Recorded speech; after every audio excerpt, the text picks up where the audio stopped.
All right, so at the bottom of page 4, under committee updates, it says composting bins are now available in rooms outside the cafeteria, and the community dinner will not take place, as previously mentioned. I emailed Wendy the change already, but I proposed changing it to currently composting bins are not available in locations outside of the cafeteria in schools except at the high school. And then the community dinner will not take place in November, as previously mentioned. So Karen already has that. All right, other changes to the UC? Also on page 4, and Karen, I will email this to you, UC encouraged the board to look at areas that could be cut, such as the additional stipend for tech integrators beyond updating the, rather than updating the job description.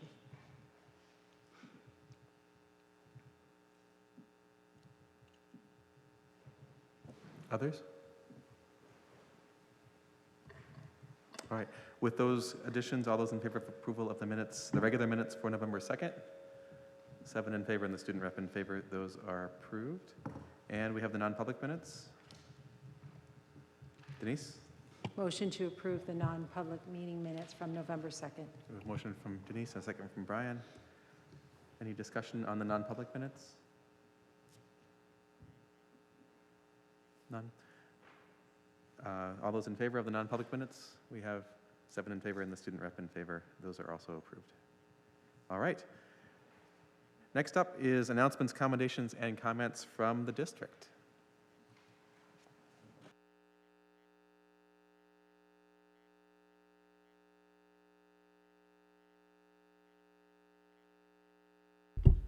Good evening, Rebecca Noe from the high school. First, I want to talk about New England's, and so both of our cross-country teams were represented at the New England's competition. So we had our girls team that placed 20th overall and did a spectacular job. I want to commend Haley Kavanaugh and Mackenzie Cook, who were able to place in the top 25. And we also had Chris Jernigan, who ran for the boys team and did a very good job and represented the Bobcats really well. So we're very, very proud of all 3 of them and the entire girls team. Our Barrington Information Night was last week, and we had a huge turnout. There were over 70 plus people there. We think it was about 40-something families. So that went really well. We got a lot of good feedback from that. We had 5 of our Barrington High School students come and speak to the crowd about their experience at Oyster River High School and all the opportunities that we have and what it was like to come into the high school from Barrington and how they chose it. So we were really proud of them too and the job that they did. We have our Barrington tours tomorrow. So right now we have 50 students signed up to come into the school tomorrow and take different tours from our NHS students. Teachers know that they're coming, and so if they're doing something fun in the classroom when one of the tours goes by, they can be invited in to ask some questions. And last but not least, not necessarily a commendation for the district, but I did do a survey of our parents, our senior parents, but I also found out that on June 10th is the Track and Field New England's. And so I'd actually like to withdraw my memo about that date for graduation. I don't believe any senior should ever have to make a choice between track and field in New England and trying to go to graduation. And so we're gonna look at a different plan for graduation. So I would no longer like that to be June 10th, and so I wanted to let you know that tonight. Okay. Any questions? Okay, thank you very much. Thank you. Others from the district? No? All right. Announcements, commendations, and comments from the board? Brian? I was at the UNH football game this weekend and saw one of our own here from middle school, Mrs. Labby, was recognized between quarters for some of the fundraising she's done for, I believe it was raising, collecting food for the needy. And she was actually recognized by the entire UNH football stadium, I guess you could call it. So that was a pretty cool honor. I didn't know it was happening, and I just happened to see her out there, and it was great. So congratulations to her. She did a great job.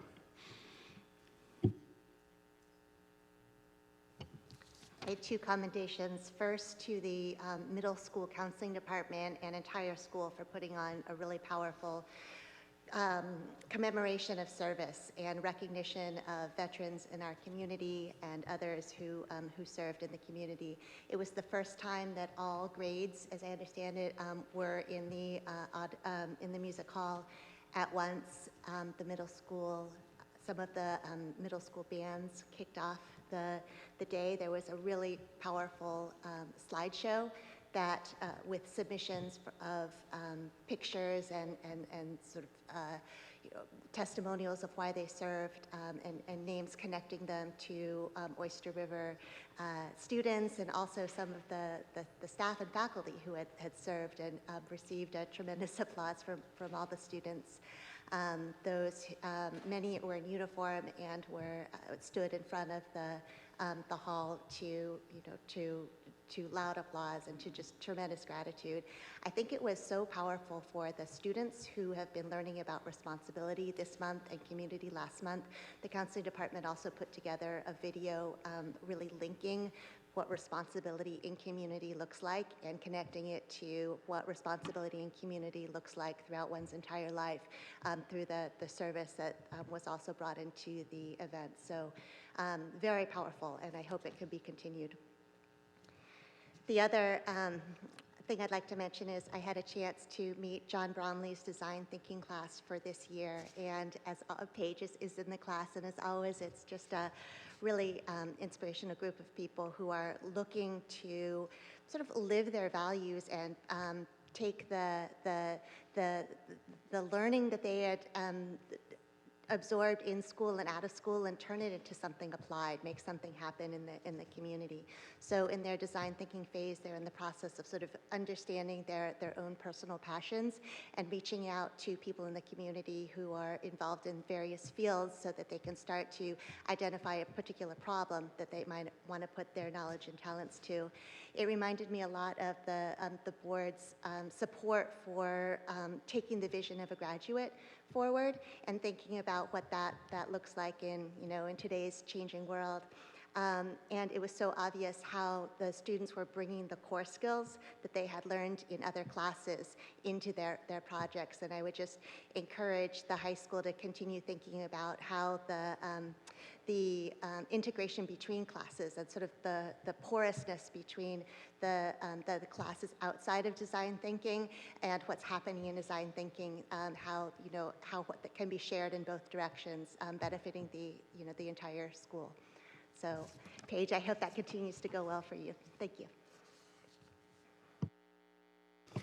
Just a shout out to The Mouth of the River, which is the high school student news magazine. As always, I find the articles extremely well written, very informative, and just to the greater community, it's possible to subscribe. So if you have anyone who's listening and has any interest, you can reach out to Mr. Sean Kelly at the high school, and I'm sure you can get signed up for that. All right, others? All right. Next up is district reports. Assistant Superintendent?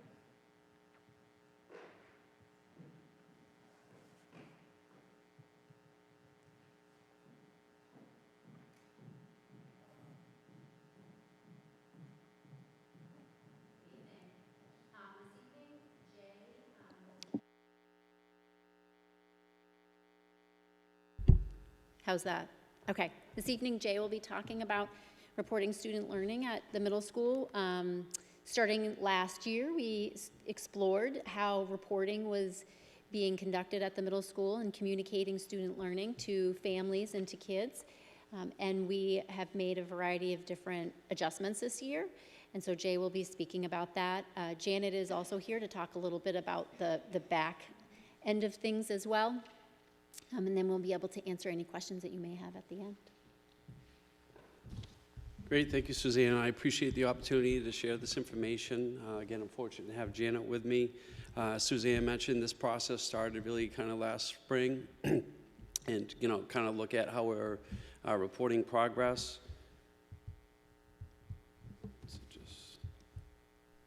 I'm sorry, it's just... I don't know. That's right. Thank you. My apologies. So it's just a quick snapshot of some of the goals, and I do want to, share that some of these goals we created due to the fact that we met with some parents last spring, about a group of 12 parents, to give us feedback of what's going well, what are some areas that we can improve. The goals particularly about being consistent, not just the student and parent perspective, but also how teachers were reporting student progress to make sure we improve that consistency.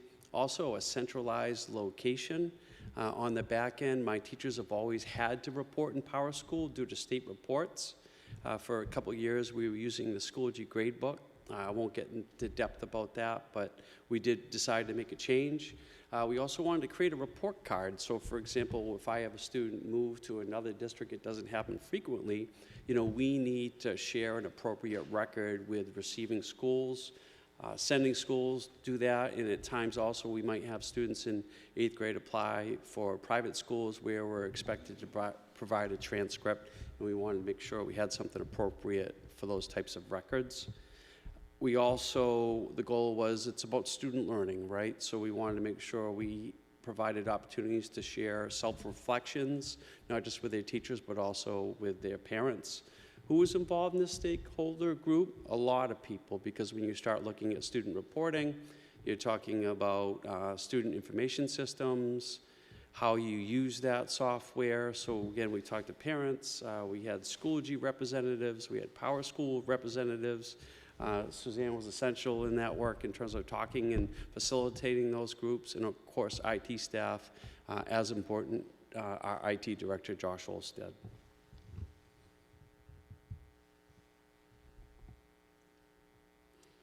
So we always want consistency in terms of what the parent and student experience is. So I have an expectation as principal that teachers are going to report information in PowerSchool at least every 2 weeks, specifically around our habits of learning, what some of our teachers are doing when they, for example, do a science lab. They might not just evaluate the standards and competencies in that science area, but as well as habits of learning. I already mentioned about, the self-reflection for students. This is a really important piece. We've done that once this year. We just recently had student conferences for parents. One of the things we learned, and I mentioned this previously at this board, is that one of the challenges we had initially, it was making sure students knew their parents' emails, so when they share these self-reflections, they knew where to send them. That's a common occurrence. Kids don't know parent emails, just like they don't know parent phone numbers, because often that stuff's memorized for them with a device.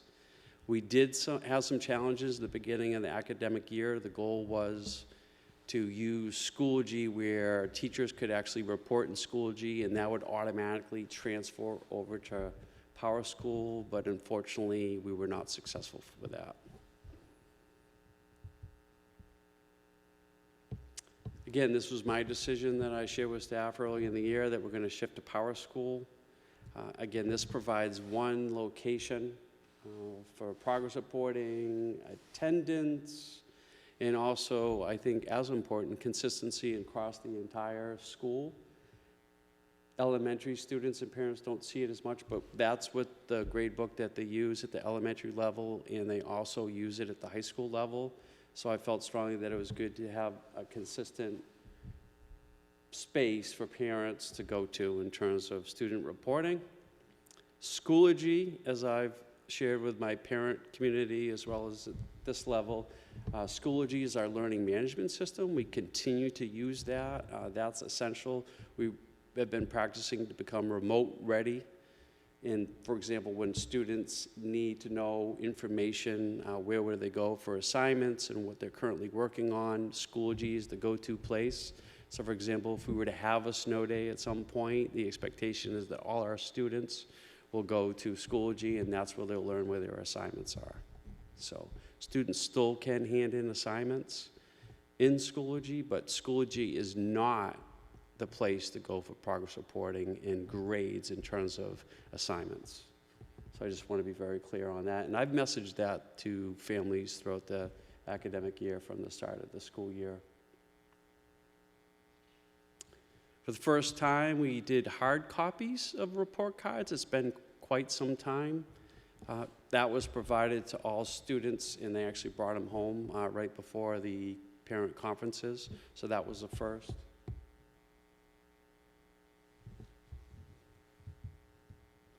Before I turn it over to Janet, a couple things I wanted to share. Janet's been essential in terms of, since the start of the year, Janet and Suzanne provided assistance to our staff to set up their Power School grade books. It sounds simple, but it'd been a couple years since we actually did that. Janet's also provided a lot of very important videos and information. Janet provided the training for all of our students at the middle school to make sure they knew how to use Power School. Some students had some familiarity with it, but for example, like our 5th graders, Janet went in and spoke to all the 5th graders to make sure they were trained.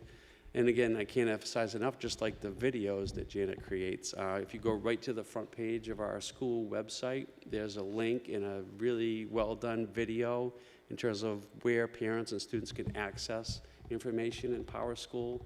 And on a personal note, there's times where I need to use Janet for tech services. Just last week, I did a presentation for grade 8 parents on Washington, D.C. I did a Teams Live event, and Janet's the one behind the scenes making sure that we do that in a successful manner. So I'm going to turn it right over to Janet so she can explain some of the ins and outs of this. Thank you, Jay. If you go to the Oyster River homepage, you'll see a green icon. And if you click on that, that will bring you 2 things. It will bring you to a link to the Power School parent portal, and it will also have information on how to navigate it. So that's my suggestion, is they just click right on that link, and the link will bring them to a parent or student sign-in page.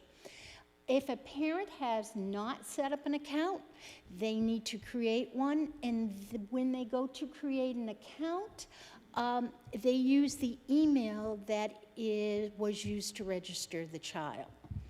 So once a parent does log in, this screen will come up, and it will list all of the subjects that that child's enrolled in, the core subjects, the UAs, world language, music. And if you look at this picture, you'll see after each subject under quarter 1, there's a little I. So if you want to see exactly, say, what's happening in science and what the assignments were, you click on the I. And something like this comes up. And you will see these blue bar graphs. And if you click on them, they open up. And we've practiced this with the students so they too know how to do it. So if we look at that first Planet Xeon and the Lemming summative assessment, and you open it up, you can see that 2 standards were assessed as part of that summative assessment. And you can see what it was the student received 3s or meets on both of those. You can do that with any assignment that has a drop down or a bar graph. It will also tell you whether or not the assignment is a summative assessment or a formative assessment. Formative assessments are checkpoints throughout the learning process to give the student feedback and to give the teacher feedback. Summative assessments occur at the end of a unit or a topic, and they're used to measure mastery. You can even see on this one a habits of learning evaluation.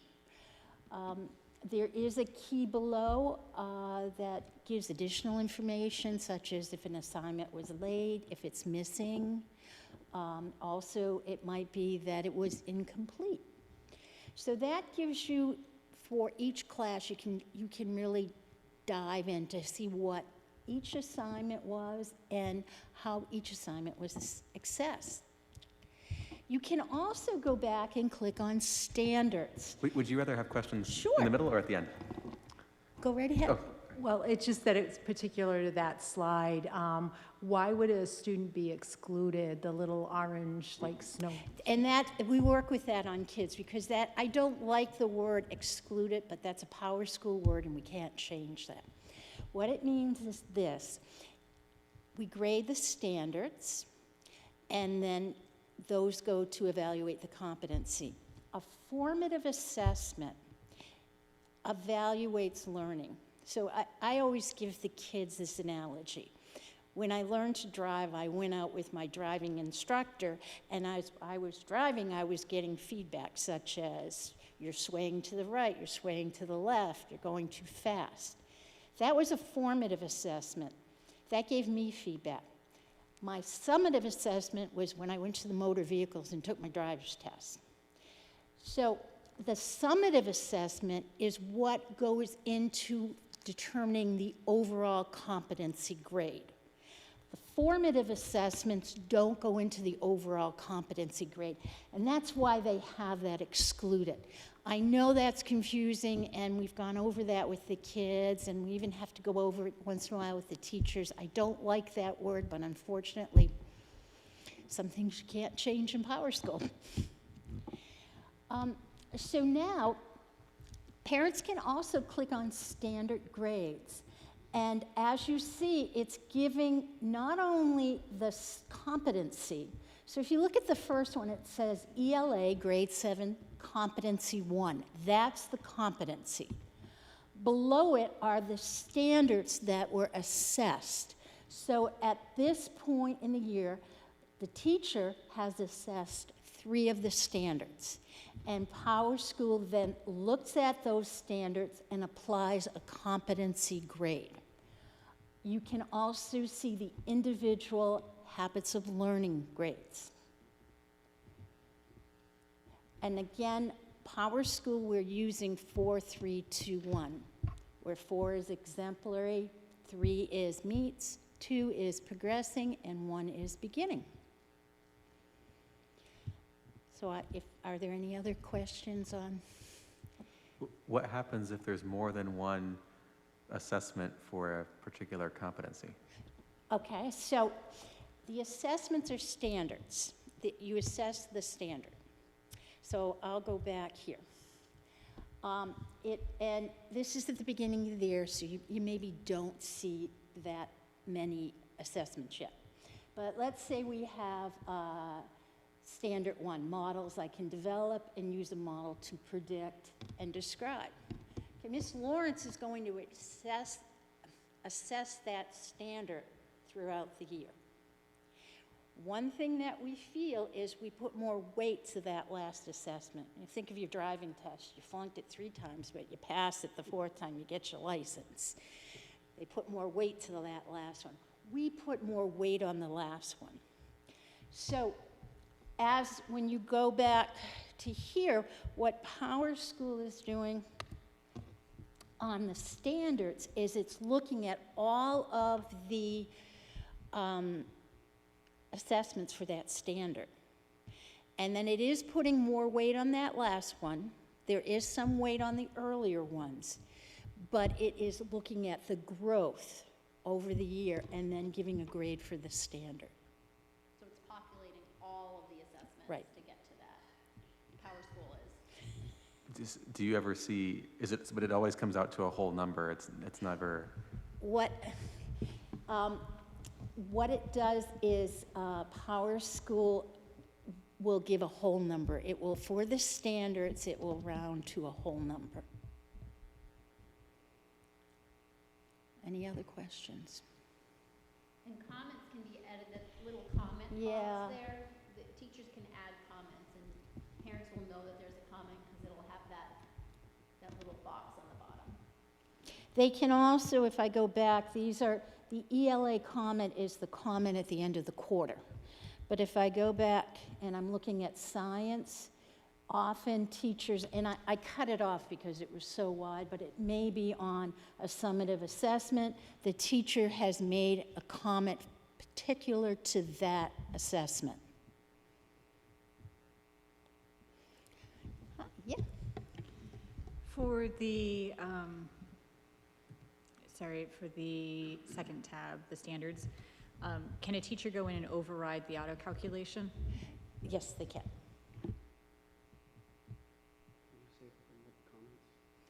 And the comments, yep.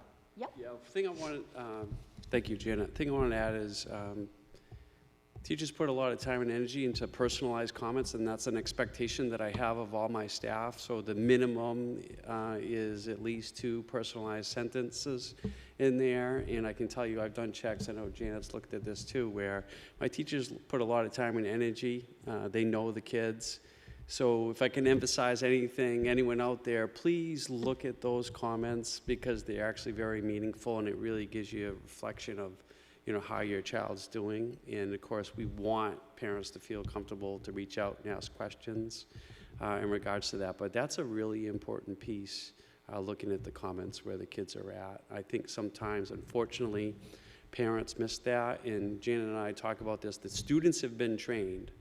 So if a parent out there is struggling with this technology, even looking at Janet's great video and directions and things like that, sit down with your kid and say, hey, I know you know how to navigate this. Please show me where you're at with your learning in science or health class or strings. But there's a lot of really good, important information in there that's valuable for parents, but also kids. That's something I do. I talk to the students. How'd you do on your Q1 progress report? You'd be surprised, kids, well, I haven't really looked at it. Well, it was, a physical copy was sent home. You can see it on PowerSchool. But I just want to emphasize the comments and the work people did with that, so. I have a question about the comments, actually, while we're Okay. on that. I saw at the end of the quarter, the comments that the Yep. teachers put in, which were helpful, as you Yeah. mentioned. Last year with Schoology, it seemed that the comments were more frequent because they were based on each assignment.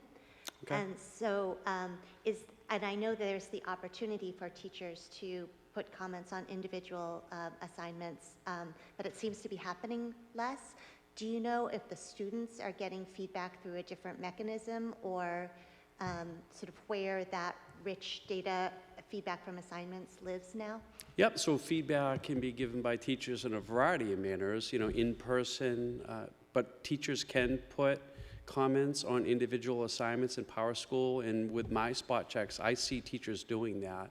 They're not going to comment on every assessment, particularly formative assessments, but teachers do provide comments, and that's the go-to place. I haven't seen any difference between comments previously, again, when I go back and now, and if anything, I would say our teachers are providing more personalized comments right now than they have previously. So I feel good about that. Yes? Just following up, I have noticed that some of that feedback still exists on Schoology, and it's not necessarily for us, it's for our The kids. students. Yep. But if you're still looking for that feedback that the teachers are providing, it is still happening on Schoology, which is the interface the students are using for those types of day-to-day assignment turn-in and checkup kind of things. So that comments, those are still happening. Yep.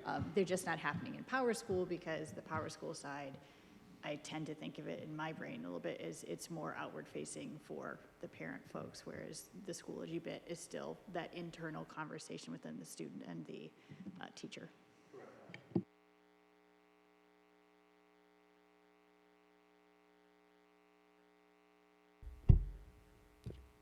Thanks, sorry, I didn't know it goes off. Thank you. So again, I know I don't want to emphasize that, but then again, the comments are really important. Jane, can I just Oh.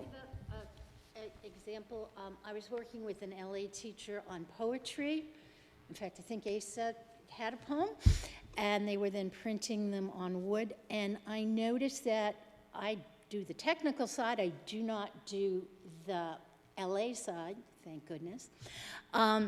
But that teacher had handwritten notes on a sheet of paper that she handed to every student before they went back and revised the poem to get it to that final state. So a lot of times I'm seeing feedback not in a digital form, but in a handwritten form. So for an assignment that's submitted through Schoology, does a student need to look at Schoology for the kind of the qualitative feedback and then PowerSchool for the quantitative feedback, or do they see it all in Schoology? It can be both. Okay. It really can. Mm-hmm. So, yeah.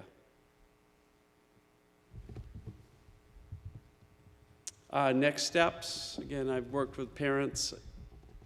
In my news notes, I'm always soliciting feedback if there's something we can do to improve. I want to hear that. I will say the feedback from Q1 has been very positive. I honestly have not received any concerns at all from parents. the big one was parents really appreciated and valued getting that hard copy of the progress report, sending home.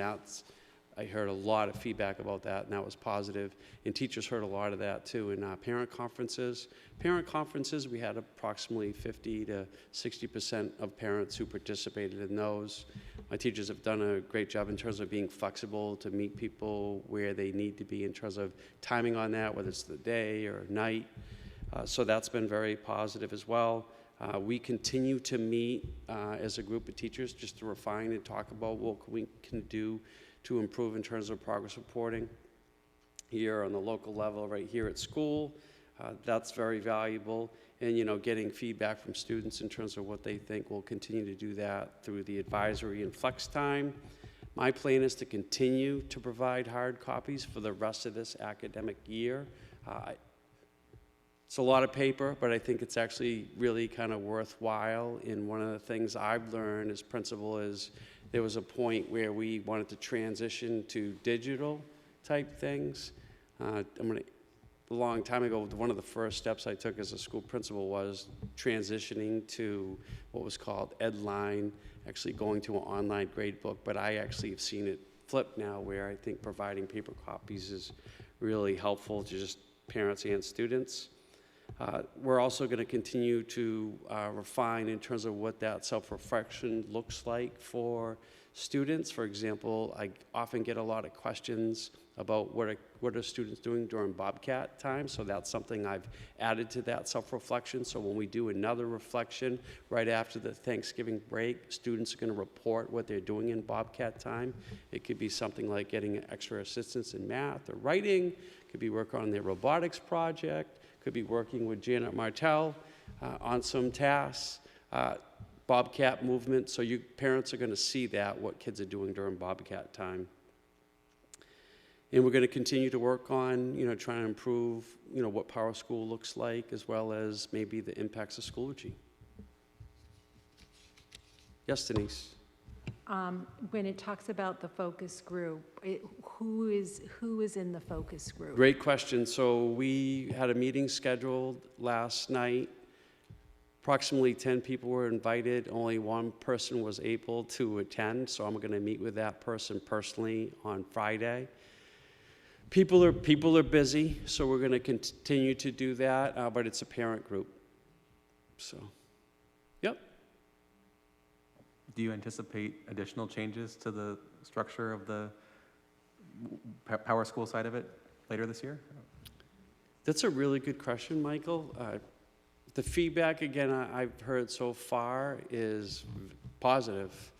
I'm not going to make something up that people have been critical about, so it's been very positive. So I think it's been a good transition. But again, we always welcome feedback if there's something we can do. A lot of time and energy goes into Power School, a student information system. It's very, very complicated, and if you click one button or forget to click a button, it can be frustrating for people. For example, like my teachers, a lot of time and energy goes into the progress reports for Q1, but there's frustration, and that's when Janet comes to the rescue to help staff out. But I don't anticipate any significant changes right now, but again, we always want to improve.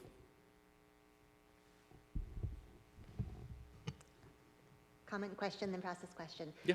For the content, again, comparing to last year, this may be a Janet question. Last year, different assessments or assignments were weighted differently. They were worth more or less points. Mm-hmm. And so I could tell, for example, if a student got a 14 out of 20 for one assignment and then a 6 out of 10 for another, and I knew what the weightings would be going in, or I had at least some sense of it. Does that exist this year? I can answer that Go on ahead. question. As with any system, Schoology or Power School, you cannot find a system that meets your needs 100%. Schoology did this fraction, and we told students, and it was in some of the videos, not to even look at that fraction.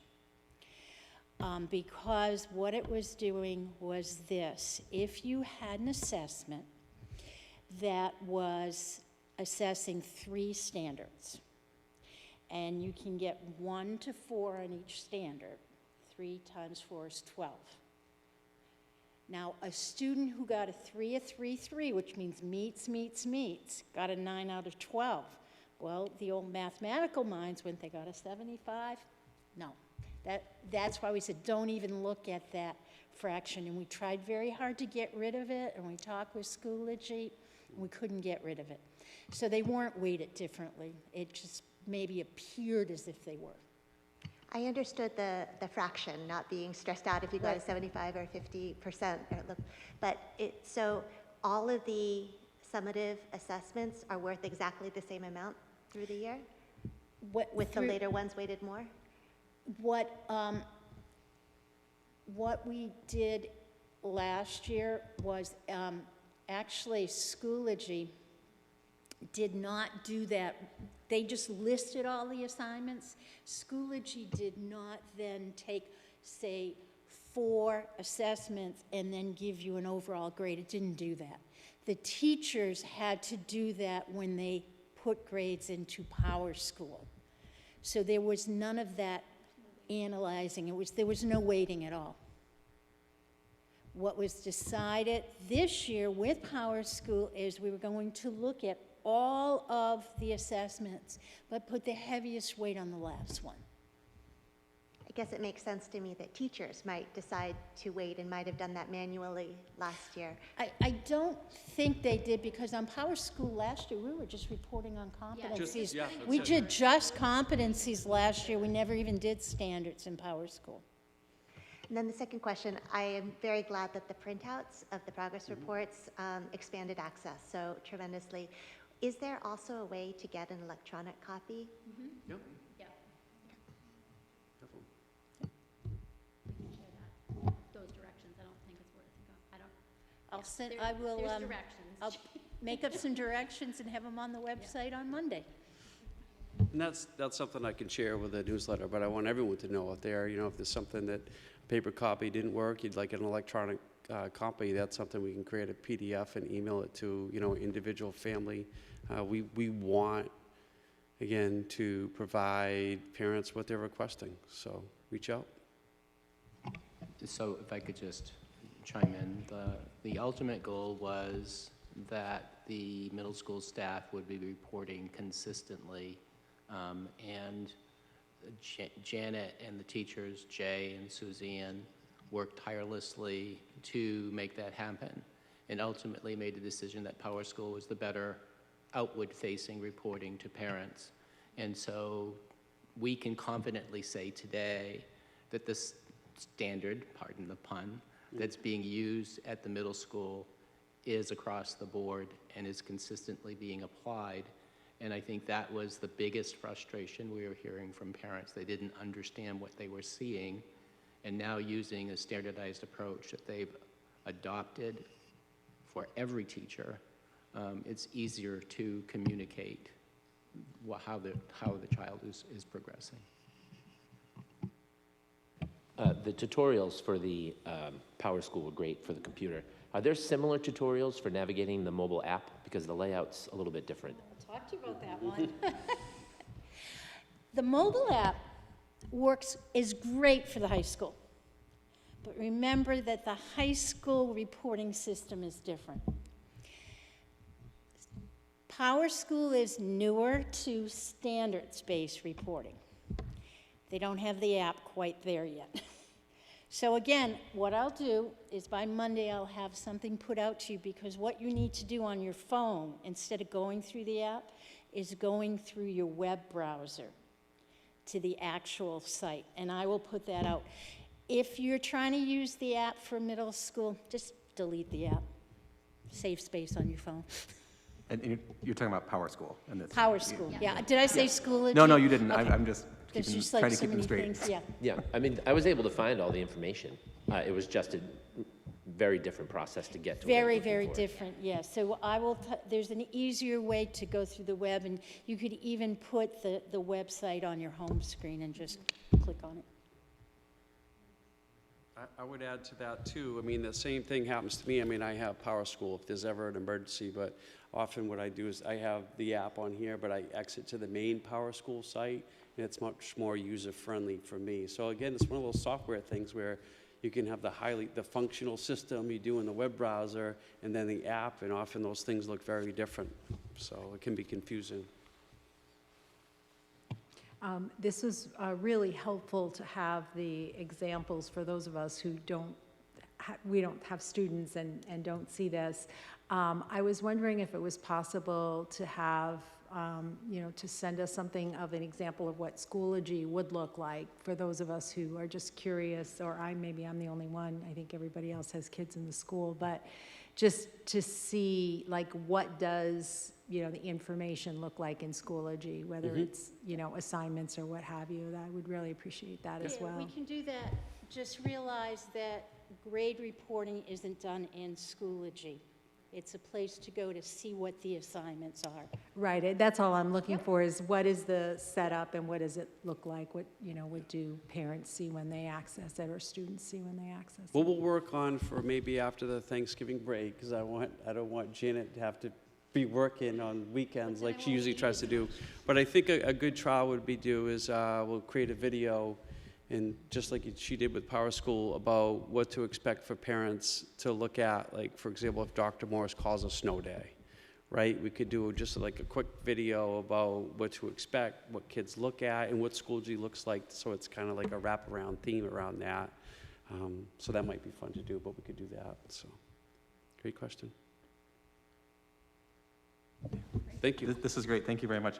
I know that this seems pretty tactical, what we talked about just now, but this is part of one of our school board goals for the year in the curriculum instruction and competency-based learning and reporting, because it connects with, how do we connect the middle school to the high school and where we're going in the long run. So this is a very important building block to that. Yeah, thank you. Anything else, Suzanne? Oh, no. Superintendent report? Thank you, Michael. Just for the community, since you were all there, the school board in Barrington and the school board in Oyster River met, and the meeting was incredibly productive and positive. I shared with you in an email that we did a statewide presentation on DEIJ work, and Paige was central to that, along with our Rachel Blansett, our coordinator, Suzanne, and two of our teachers, Val and Kira. It was so well received.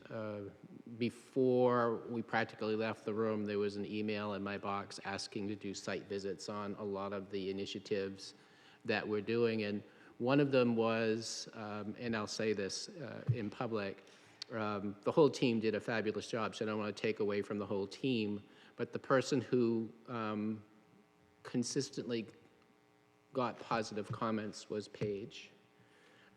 Most school systems hear students in small letters. What she was able to demonstrate is student voice can be powerful and influential. And I think one of the big takeaways was this new law that passed about students being on school boards.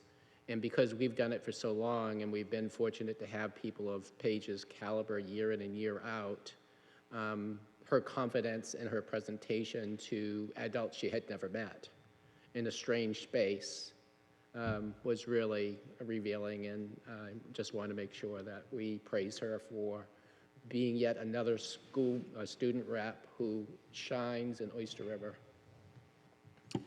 Thank you. I really appreciate that.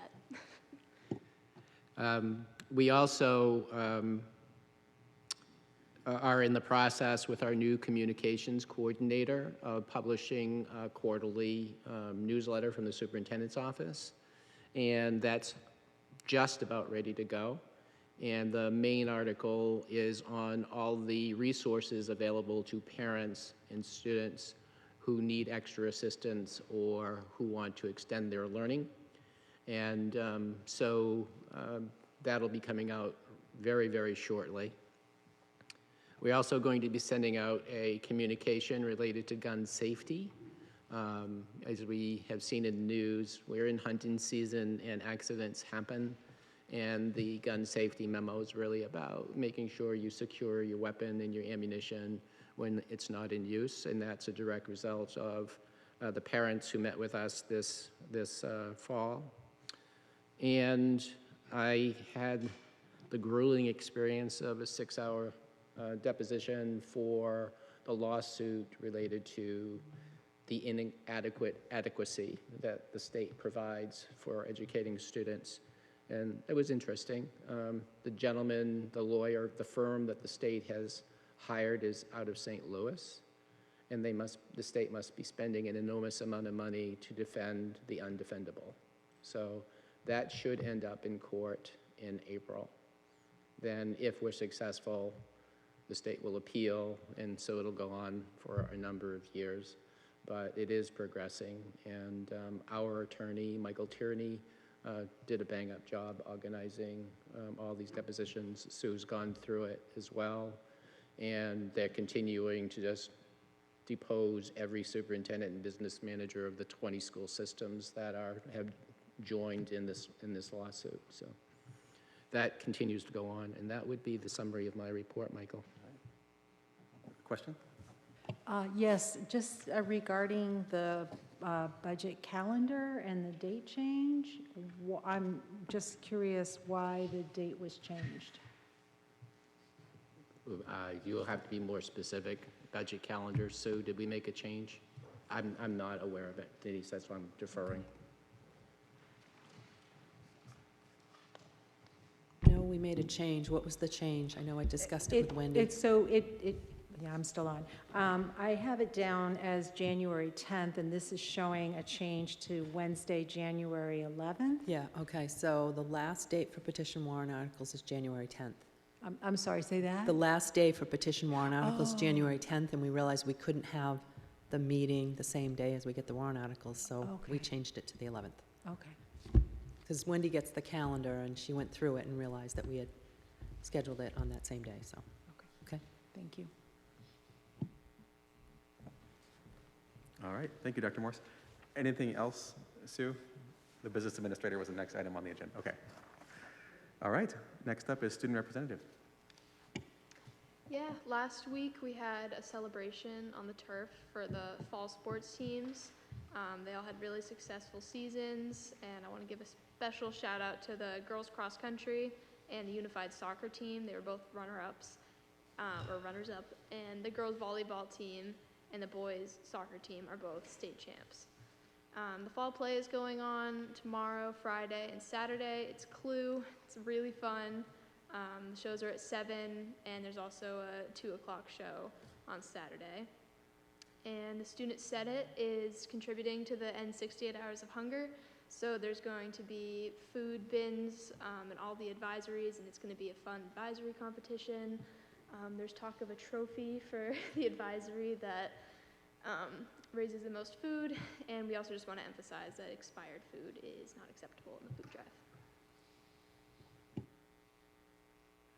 All right, thanks, Paige. Finance Committee, do you want to, should we save that for later? Okay. We have a budget discussion item under discussion and action items. So unanimous consent. Would anybody like to discuss this item separately? If not, I'll move for approval of the Oyster River Middle School maternity leave of absence from approximately May 1st, 2023 to the end of the school year. Second from Brian. All those in favor? 7 in favor and the student rep in favor. Unanimous consent agenda is approved. All right, the first item under discussion and action items is inviting newly elected state representatives to discuss topics of local concern. So what I wanted to ask the board here is, obviously there was a state election. We had redistricting in New Hampshire since the last general election, so we have new districts that in some way affect each of the 3 towns in Oyster River, and in some cases we have representatives that have not represented Oyster River either because they have not been in the state house before or because of redistricting, and we're now part of a district that overlaps with parts that are not in the 3 towns. So, in the last legislative session, we saw a number of pieces of legislation filed that specifically targeted cooperative school districts, in addition to education, topics about public education in general, but there were some very specifically targeting cooperative school districts. And I thought it might be worthwhile to invite the recently elected or re-elected representatives to a workshop meeting with the school board. You know, education topics of Oyster River concern in general, but specifically focusing on what makes a cooperative school district unique and how would some of those proposals affect us. So I wanted to kind of float that with the board, and if you're interested, we will you know, work with Wendy to see what dates might work for us, and then invite our state legislative delegation.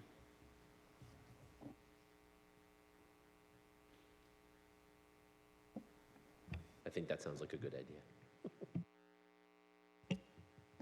Sound good? Okay. I also think it's a great idea. What time frame roughly were you thinking of proposing?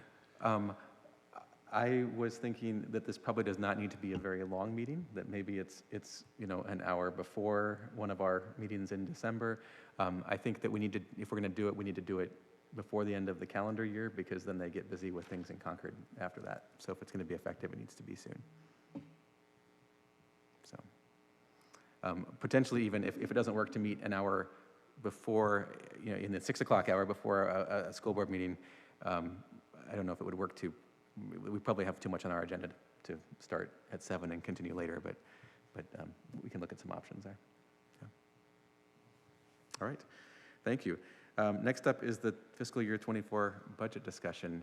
And so you've got some material in hard copy, and the Finance Committee met earlier this evening to start to digest that. Brian? Or Dr. Morse, maybe you could introduce the situation? So as always happens, we get to this point and we are in a very short time window. We got the revenue numbers. We were supposed to get them yesterday. They came in at 3:58, 2 minutes before closing. So I sent you an email based on the estimates, the grade estimates that Sue did yesterday. It is stapled. If you would keep these two documents stapled and don't rip them apart, you will not confuse Sue's great spreadsheets. So Sue and I made an estimate. We sent it out yesterday. And even though you know, we came in at the 3% level as the board had directed in their board goal, after this memo was sent and Sue and I talking most of yesterday and all of this morning, we felt that we needed to react to the loss of adequacy aid in a way that gave you, as a school board, a path to digest where you could end up. The 3% increase on the budget resulted in some of the highest estimated tax impacts I've seen since I've been superintendent. And part of that is adequacy in Durham, and part of that is the loss of $10 million worth of value. But Durham would have, at 3%, had a estimated $1.60 per thousand impact on valuation. And Lee would have been at 95 cents, and Madbury would have been at $1.34. And at 3%, that sounds an incredibly conservative budget when you see inflation at 8.2, or the latest one I read was 7.7.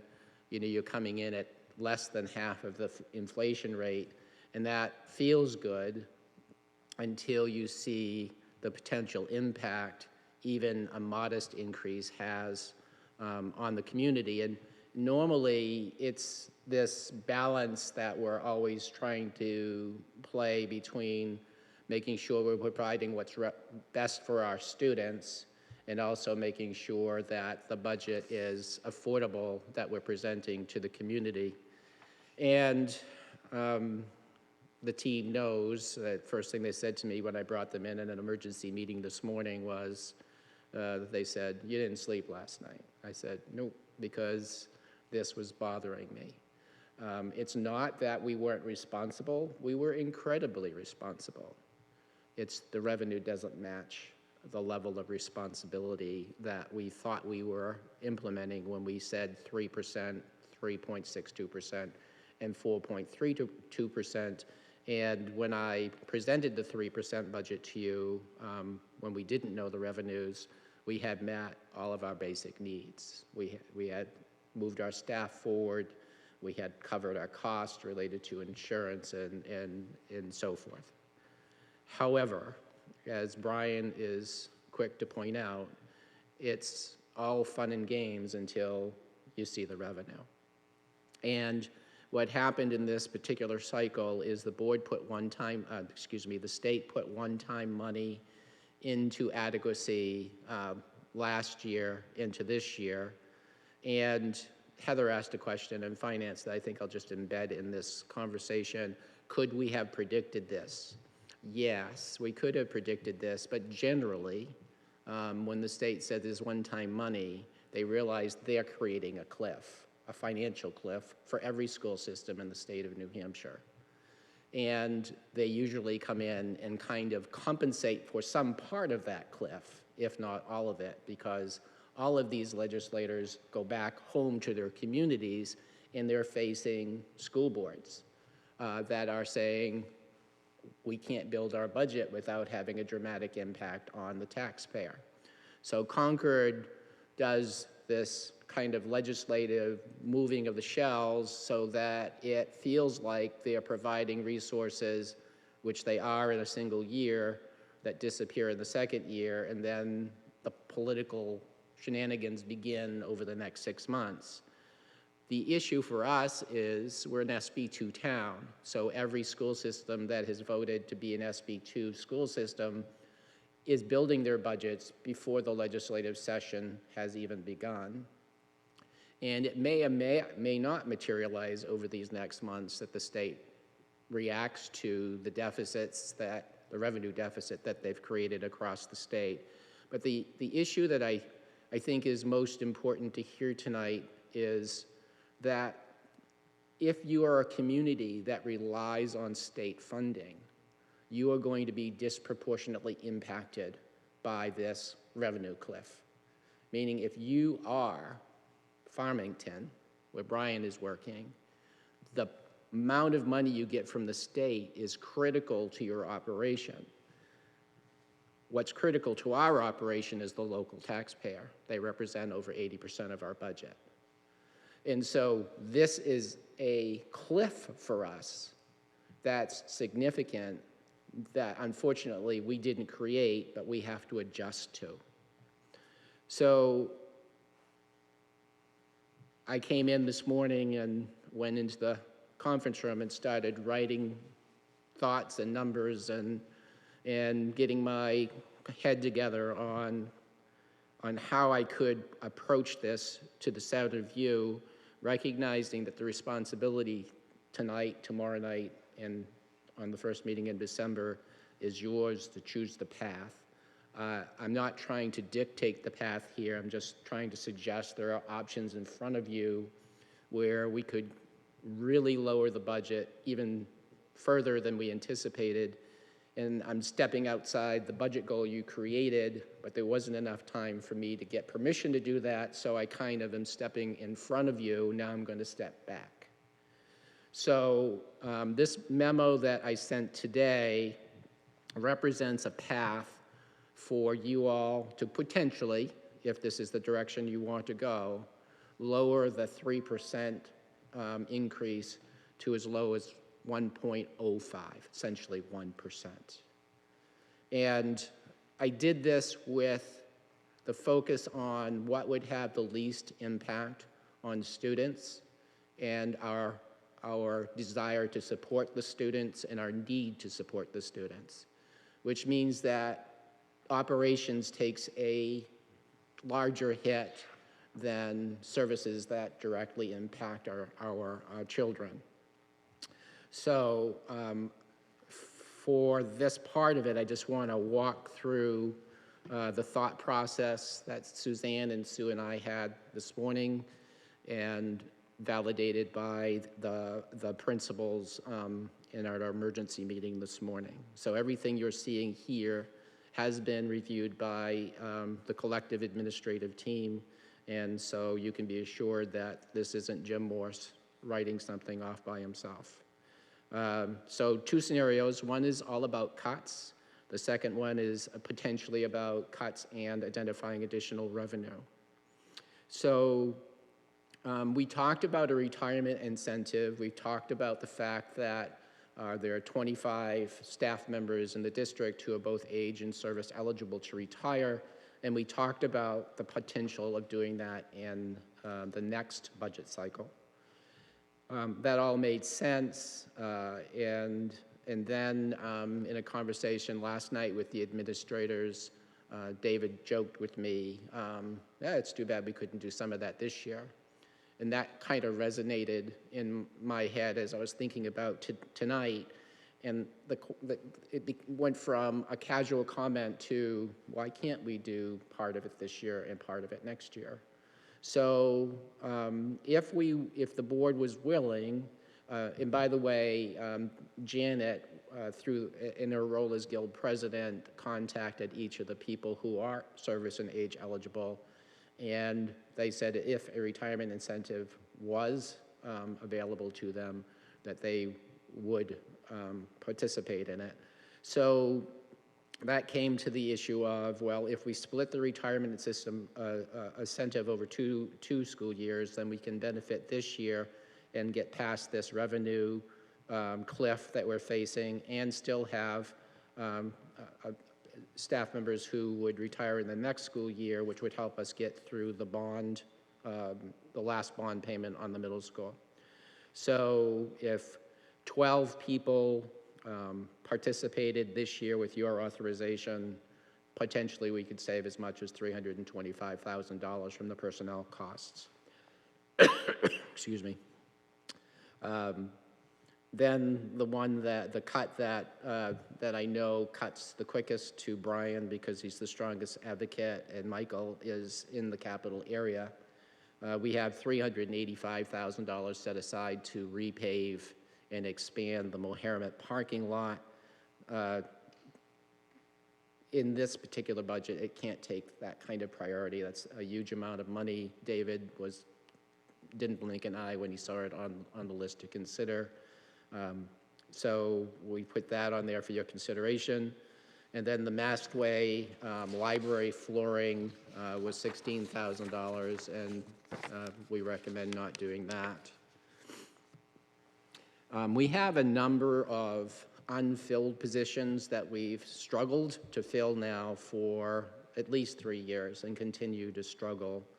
And so when you go into the personnel lines, it's an easier path to consider delaying unfilled positions to the next fiscal year than it is to look at somebody who's employed and say, we don't have enough money to keep you employed. And I think if we went down that path, the community would just fill the auditorium. The community is so vested, and we are so vested in making sure we have a quality program. To take part of that program away for fiscal reasons, I think the community would just reinstate it. I don't think we'd have the support. But unfilled positions gives us an opportunity to delay. Josh, for example, in technology, has been trying to find a person to fill an open spot now for most of this year, and in last summer had applicants, wasn't satisfied with the applicants. The applicant pool was very, very shallow. So we could delay that position for a year and consider reinstating it in another year. We put 2 brand new driver positions in. We still have 2 positions we haven't been able to fill. This would still leave a new position in the budget, but delay that 4th position into the next school year. That generates about $40,000. This one is also pretty dramatic because we do have the capital replacement plan related to the buses, but we have 2 buses in the budget. We could reduce that to 1 and try to go for 3 in the next school budget.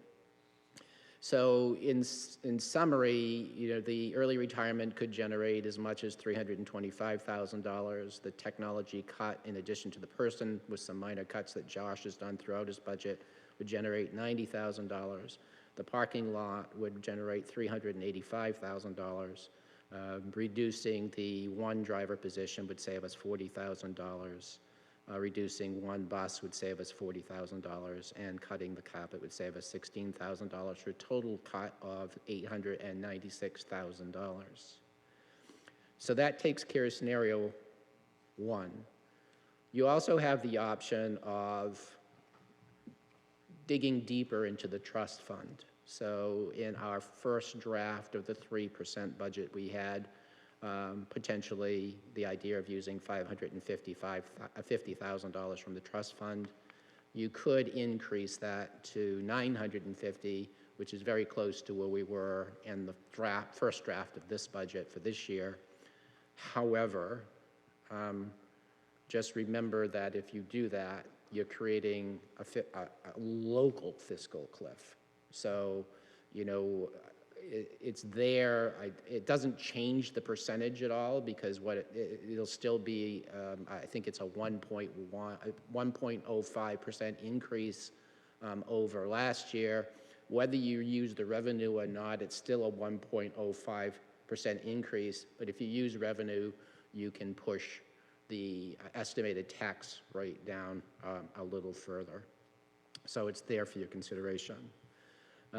We can take care of the superintendent search within the 1.05% increase by replacing the contracted service in my line and not contracting out with New Hampshire Listens, but contract out with the search organization that you ultimately choose. So we can get that in the budget. The 3 special ed positions that Catherine desperately needs, we would leave 2 of the 5 positions that she has not been able to fill. We would use those and the savings from an early retirement to make sure those 3 positions, those part-time positions, become full-time, because they have to. They are student serviced, and so we want to make sure we do that. If the health insurance comes in at less than 3%, you can use that to impact your trust account by not taking as much out. You could use it to replace some of the capital programs that I've outlined to cut. That would be something you could consider in the spring. And so that really kind of gives you the mindset of the concepts behind what I'm suggesting for your consideration this evening. And then Sue, in her magic with her spreadsheet, has developed the spreadsheets that reflect all of this work. And Sue, do you want to kind of do an overview? Or you want to wait until Brian is ready to have you come up? How would you like to go, Brian? I can say a few things, and then she can jump in. But so when this email came out yesterday, the entire state got it at the same time, and it was right at the end of the day, which made it kind of miserable for everyone as you're walking out the door to find out, how your numbers come, and that's really what we rely on. Especially, personally, it's 45% of my budget, so I rely a lot more on it than Oyster River does. But it always does come down to revenue. So you could have the best laid out plans for a budget, and then the revenue comes in and everything goes down the tubes. So, and that's kind of what happened here. But I want to specifically commend Sue and Jim for getting ahead of this, and rather than waiting for us to give guidance, he went out and found, he got together with the team and found savings that we could do. But we were clear that when I spoke with Jim, and we've all in the Finance Committee have said before, we don't want to affect the level of education we deliver to the student, and that's what this budget does. It may not be the budget we want, but it's the budget we have, and it doesn't really give us a lot of leeway. I'd like to have a lot of the positions that we're talking about and programs we had, but just the reality of the situation is, like I always said, there's other sausages made. It's not a bad budget. It's not the budget we want, but it's the budget we can do. And I just want to stress that there is just not really any wiggle room in what we have here. The decisions to be made are whether they want to take more money out of savings or not. That's pretty much what it comes down to. We can utilize the retirements, spread that out over 2 years, which I think is a very efficient way of doing it. I would not recommend doing it in 1 year, only because if you need to fill 24 positions in 1 year, that would be extremely tough in a job market like this. And it also would be a huge loss of institutional knowledge in this district. I mean, hundreds of years of experience we'd be losing in 1 year, which I would not want to see. But it's, you know, Jim and Sue went through this budget with a very, very sharp scalpel and not a hatchet, and went through line by line. And I would not even have supported it if he didn't have the team involved, and he did. He got together with everybody. Everybody was in agreement. Yes, it's not the, you know, the year you'd like, but it's the year we have. And that's the one thing I just want to stress is that there's not a lot of picking and choosing going on here. There's very few decisions to be made. It's just the situation that we're in kind of puts us where we are. And as the saying is what it is. So I'll let Sue go over her numbers so you can decide on where you want to put, you know, if you do want to do additional funds. I personally like to have more money in the bank for when something does happen. We have it there, but obviously we make that decision as a group, so I don't want to make that decision for anybody. So I'll let Sue take it from here. So you should have, in your folders, you should have the 2 different scenarios in my spreadsheet with all the information. I think it's summarized in Dr. Morse's memo, and basically, depending on whether you use the additional revenue or not, that impacts the tax rate, and you can see what that does to the tax rate. I think yesterday you received the initial tax rate without the cuts and without the additional revenue, so you should have all 3 of those. I don't know if you have any questions. Denise? Well, I'm only seeing 2. I'm seeing the one that was the original with 3%, and then, You should have 2 attached to the second memo, nope. I and don't I'm going to think give you so. mine. Oh, I do, never Okay. mind. I missed it, sorry. Yeah. All right, That's yeah, okay. the other one, I get it. Okay, I'm sorry about that. So those are 3 different scenarios. And the title is in the top left-hand corner, the revised proposal with out additional revenue. It just says revised proposal, and then the second one is revised proposal with additional revenue. So my big question, and I really appreciate the hard work that this took to get this ready. I just find it extremely interesting that those numbers came out after the election. But getting back to this. It's November 15th every year. It's every year it comes out on the same Okay, day. so that wasn't, okay, that wasn't planned, okay. My question is, because what we've been saying all along is we're building our capital so that the money is there for the bond when it hits next year. If we cut all this capital out, aren't we just delaying the cliff to next year? Because, you know, we've been saying we're going to build up our capital budget, we're going to build up our capital budget so that when we have to have this big payment on the bond, you know, that capital comes out and we've got the money in the budget to slide the bond in. So what I'm seeing here is that we're cutting the capital, which I understand the reasoning. I totally understand that because we don't want to cut the, you know, the other side. We don't want to cut, obviously, positions and all of that. But my concern is that then we're not utilizing our plan to have that money in the budget come the bond payment next year. And so what we're essentially doing is just delaying the cliff by a year. Denise, I think that, you know, conceptually, you're absolutely right. We have been using the capital plan to offset the bond, and we would be using the capital plan this year to cover the revenue cliff. In the upcoming school year, there is no revenue cliff from the state, well, unless they cut adequacy, which they haven't, they just haven't included any new money. So I haven't seen that happen, but I guess you're right, it could happen.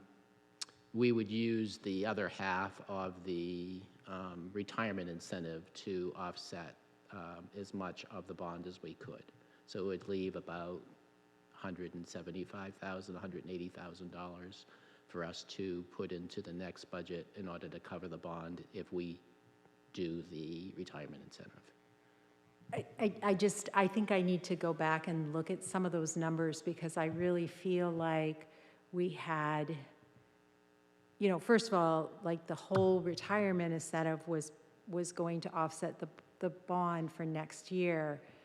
And so we're cutting that by half, but then I'm still going back to, and I don't know the exact numbers, but there was certainly a certain amount of money that my understanding is that, you know, the money is there because we had built up the capital and that money is now able to be for the bond. So I'm still thinking that we'll have quite a deficit, so to speak, to be able to deal with the bond if we cut the budget that much this year, is my concern.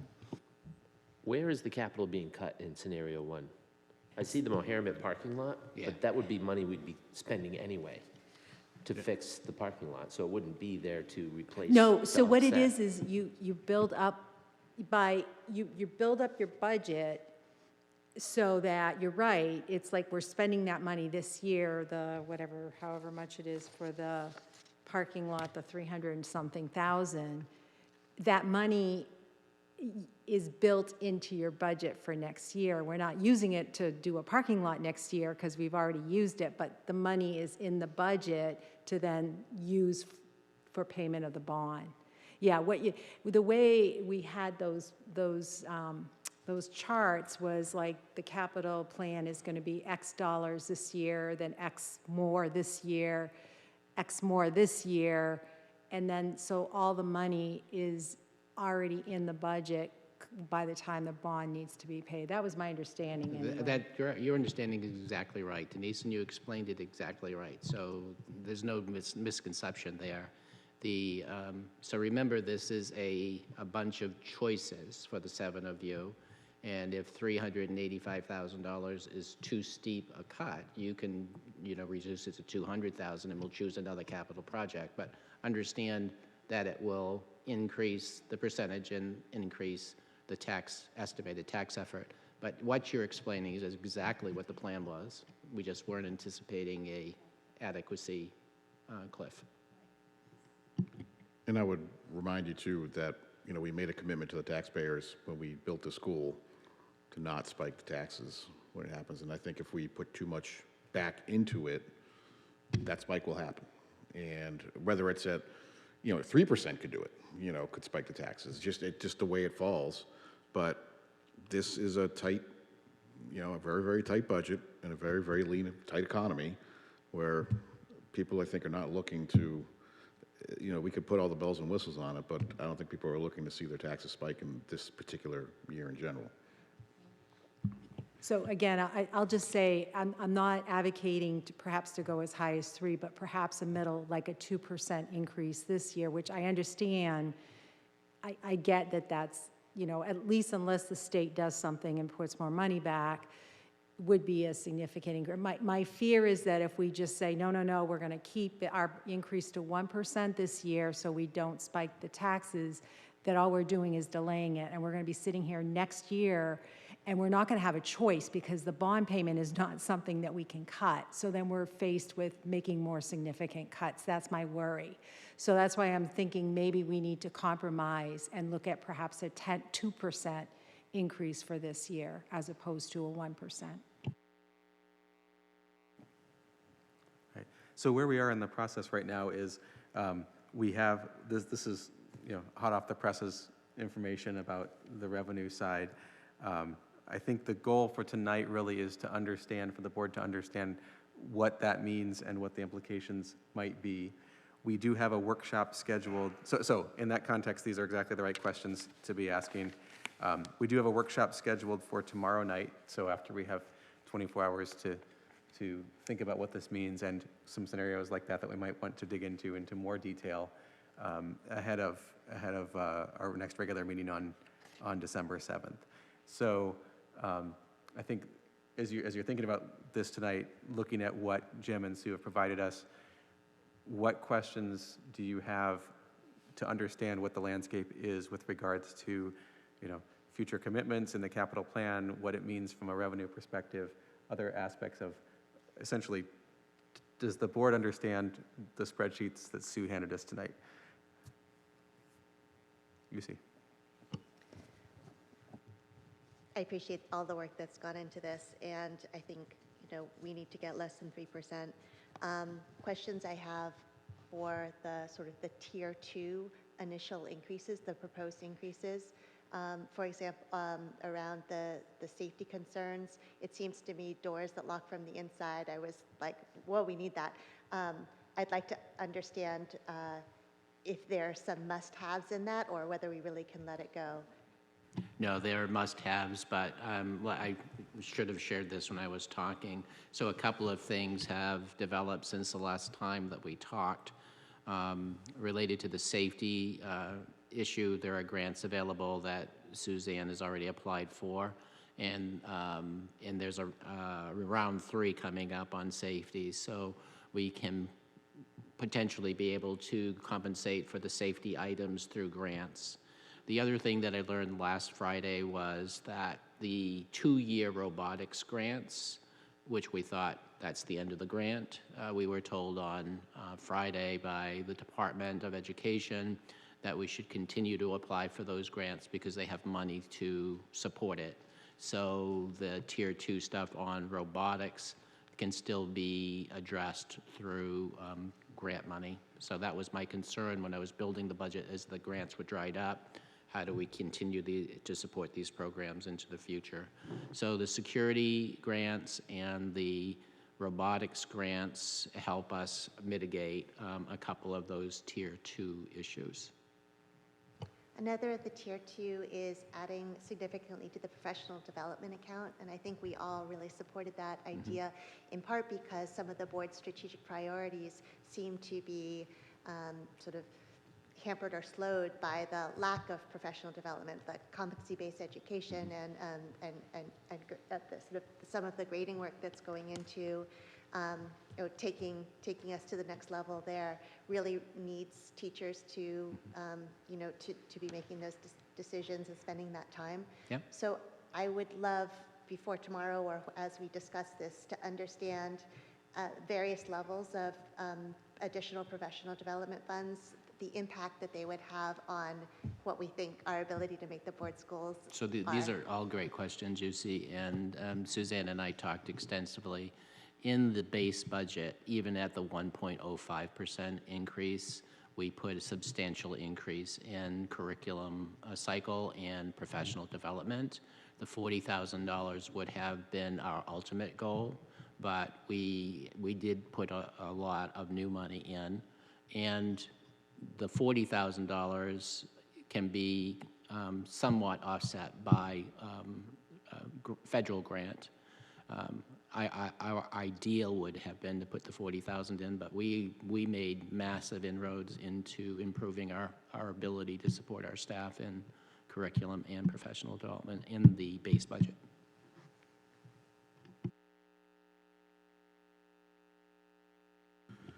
I'll just add too that, yesterday when these numbers came in, I only had 2.5 hours to put it together for my budget, for my school board, and have them agree to a budget last night. But the entire state is feeling it, where my budget is $800,000 less than it was last year, and I still have increases to go, and 2 CBAs to pass. So we're all feeling it around, but I will tell you this, knowing from doing this, for Sue and Jim to get together with the administration and do this in a short period of time, there was a lot of sacrifices made, a lot of time done. So please take the time to thank these 2 and all the administrators that are here, because I know how much it takes to get this together and give up what they had to give up to make this work. And it means a lot to me actually, I'm proud to be part of this team that is able to do that, where it's a luxury that a lot of districts don't have. And I probably don't even have that in my district, but I'll say it's a great team to have, to be able to this quickly put together a budget that is not only not affecting the quality of education we deliver, but still able to function as a district at a very high level. And I just want you all to know I appreciate that, and thank you all for what you've done. So. I had a question for Brian or Michael or, about trust fund use. And I know in past years we've gone deeply into it, but then it hasn't had sort of a lasting effect. And I should know the details of that, but could you explain again why in past years we could go 900,000 from the trust fund, but it doesn't seem like that would be a good idea going next year?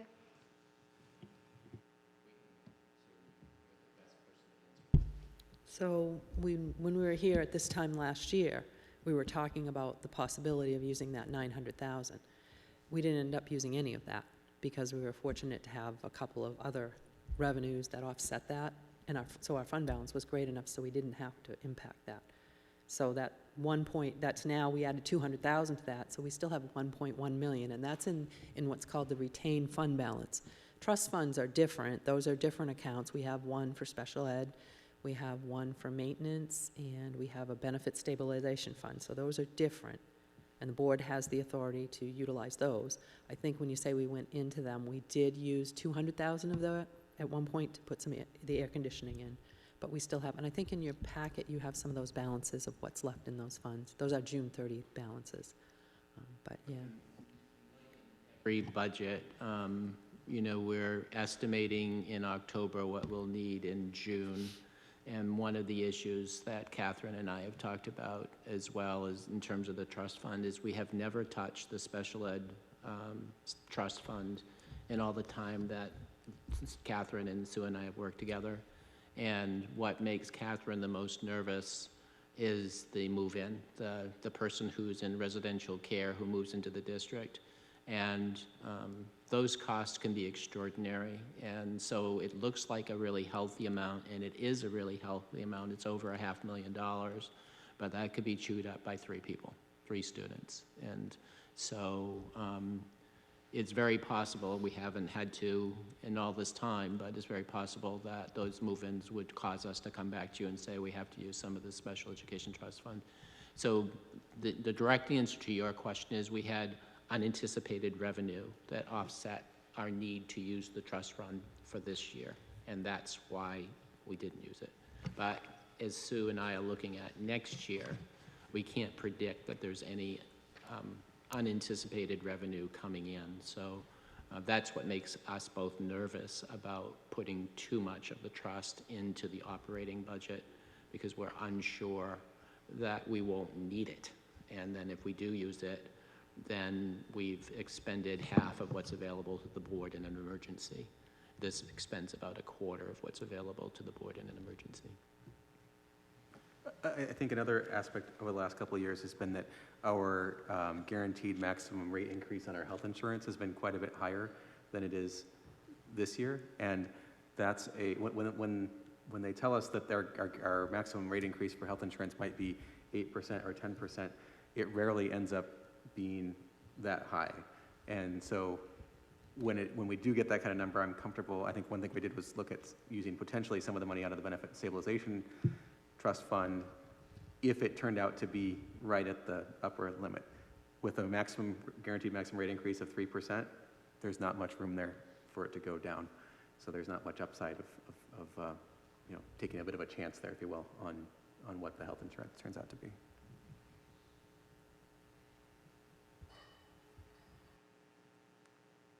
All right, I agree. I completely agree with Brian. I think that this is not what we were hoping to see, obviously, and really do appreciate the work of Jim, you, and Sue, and the administrative team to take a very quick look at what other options might be.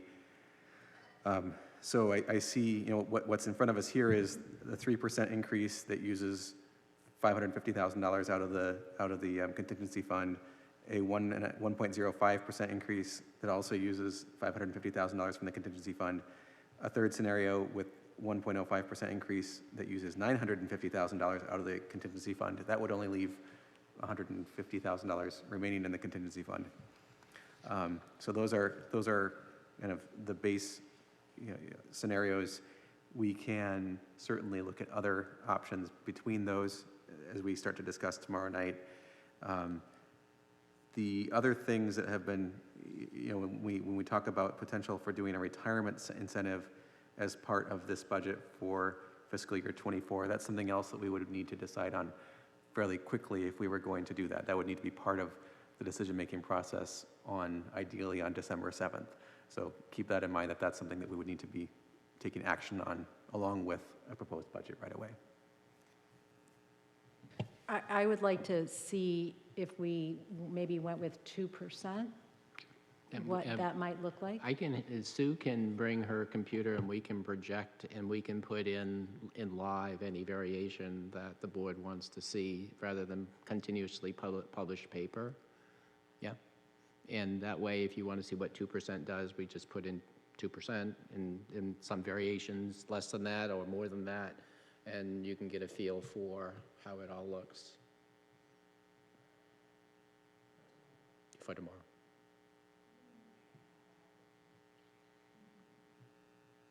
I just think the more paper we produce, the more confusing it gets.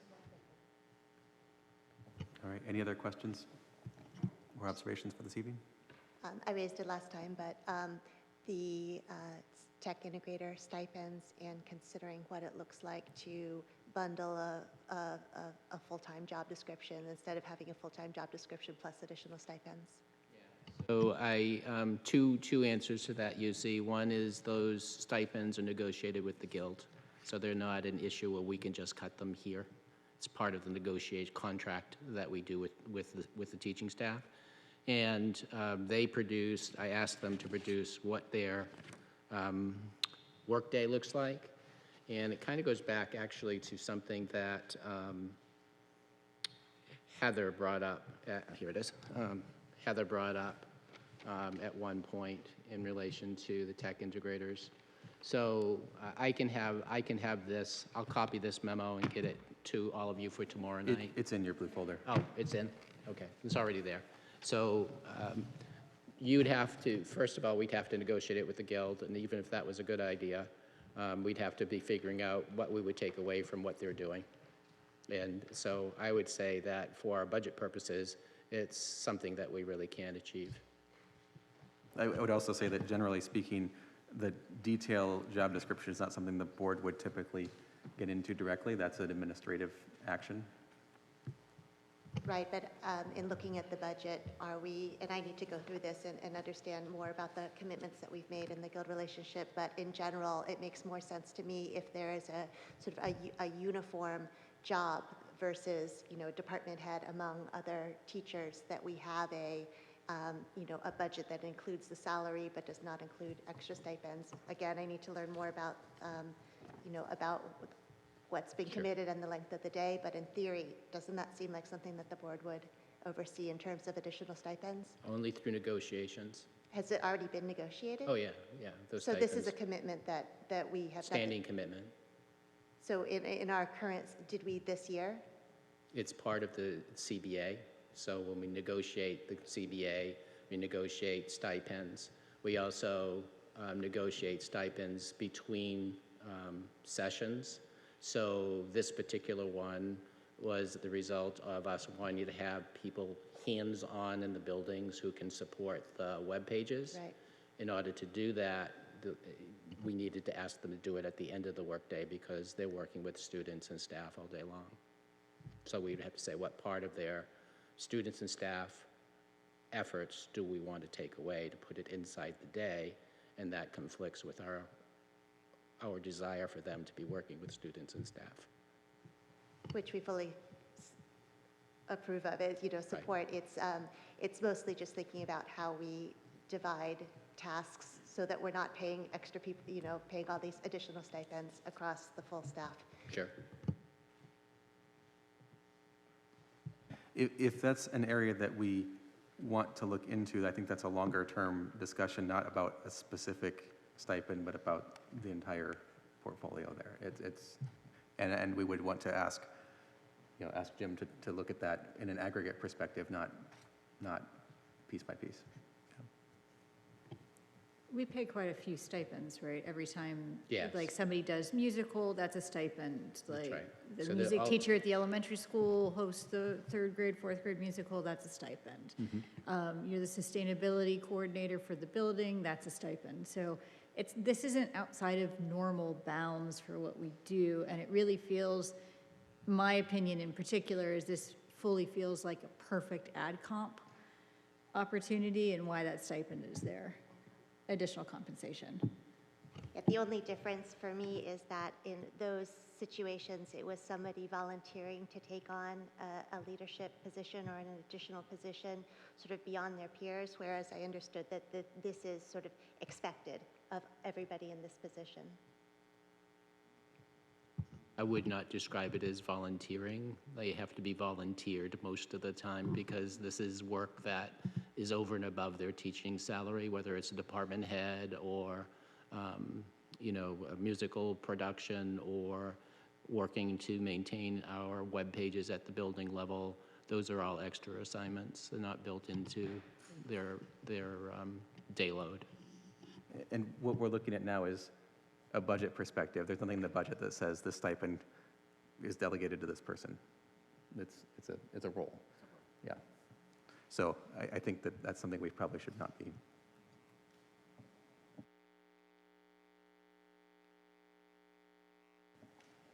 Other items? All right. Okay.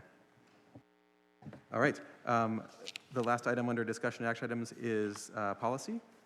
Denise, do you want to take this one? Sure. So in your backup, there was the new policy code B.1, which is acknowledged school board candidates for office. This was in response to the discussion to do something to address, you know, how does our district inform the greater community about candidates for the upcoming school board elections.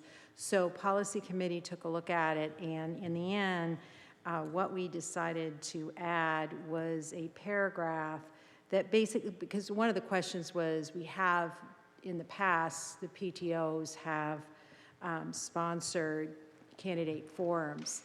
And so how could we include that in a policy? And so we came up with this, this addition that says that if, and we kept it to school-affiliated group, so that it would include PTO, could also include a student, like student council group or whatever, but a school-affiliated group wish to sponsor a candidate forum, the space will be made available, so we're still providing space for that, but it's got to be in accordance with our policy KF, which is use of school buildings and facilities. And within that policy, there's a number of criteria in terms of, you know, in terms of expectations for conduct and so on and so forth. So we thought that this might be, you know, a way of addressing being able to still allow these groups, if they so chose, to have these forums, but in a way that the district, you know, we weren't endorsing a particular candidate or, you know, kind of helped us to get away from the concerns that some folks had. So that was the gist of the change. And then because policy met Thursday and Friday was a holiday, Wendy actually had to get the packets out to all of you with the draft that we had actually come up with the previous policy meeting. There was some additional discussion about adding some other language to just clarify the first paragraph a little bit that we did come up with in policy that's not part of this, but I think maybe just as a starting point, I'd be, you know, curious to see if folks kind of, you know, what their thoughts are as far as having that additional paragraph, and then maybe after that we can talk about the specific changes that were suggested for the first paragraph, which doesn't really change the substance of the policy at all.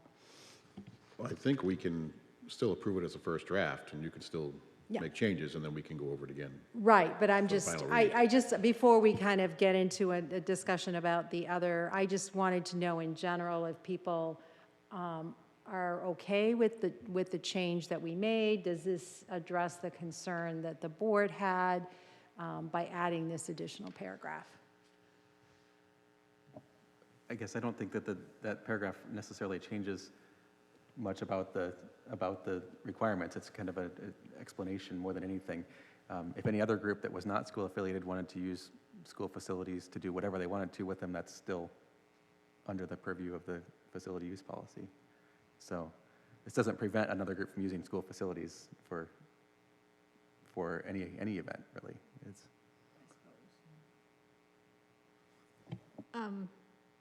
My difficulty is that this is very specific to space, but not specific necessarily to support, which we have needed in the past, or, the student groups have needed. When the debate team hosted a candidate forum last year, they needed district support to be able to broadcast it and record it. The PTOs similarly don't have that capacity generally, and they also need support in order to be able to provide an audience, or provide it to a larger audience beside the people who could just attend that event. And even if we got rid of the online piece, you still need a way to amplify people so that they can be heard in a space like this, and so we still need support. And this is very specific to space. When I think about the reason this topic came up last year, as I recall, it was because as a community members were finding it difficult to learn about candidates. The one forum led by the PTO was difficult to access due to technology, and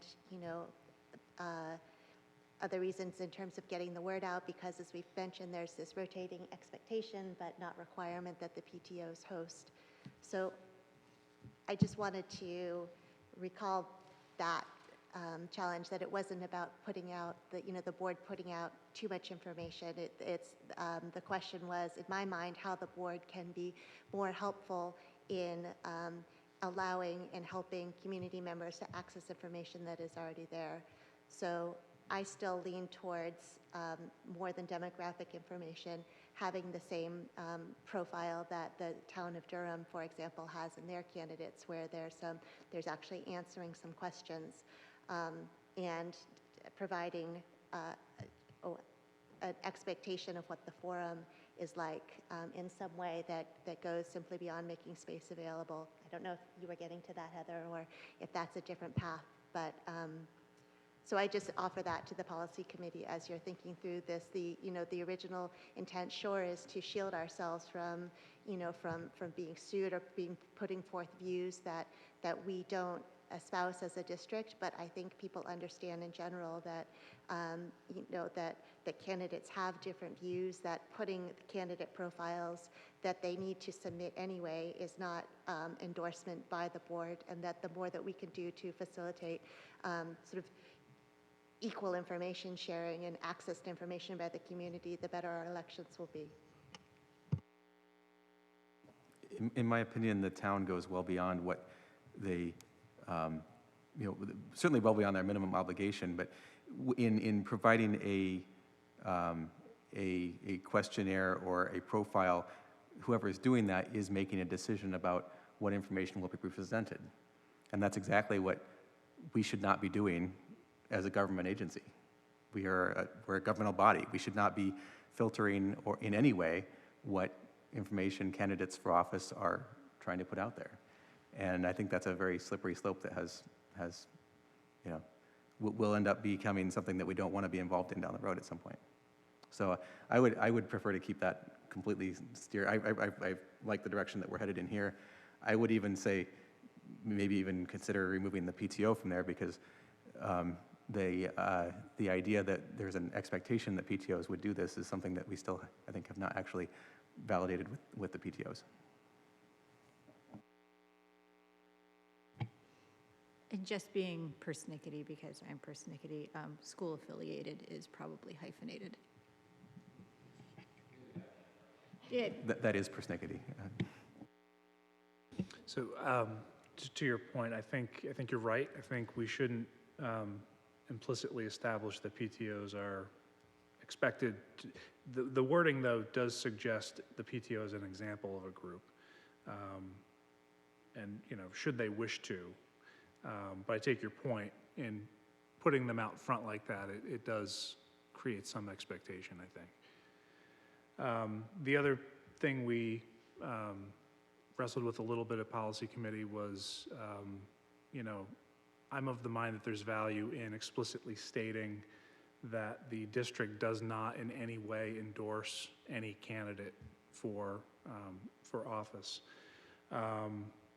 And your concerns over, conceptually having a process where we're actively seeking answers to questionnaires and posting them online, while it's reasonable to see the value in that process, it can also be perceived that the question not asked or the way the question is asked gets to a particular desired outcome. And that's where I share your discomfort in the district being too ingrained in these processes. I do think there's a way for organizations like the PTO to successfully do that, student groups and others. But that's, while I see the need, and I see that the district is uniquely positioned to help with that need, I'm concerned about getting too involved in that process, because it really gets down to a level where I think it exposes the district to some, perceptions in terms of manipulating the political process. And I really think that's one of the things we want to avoid.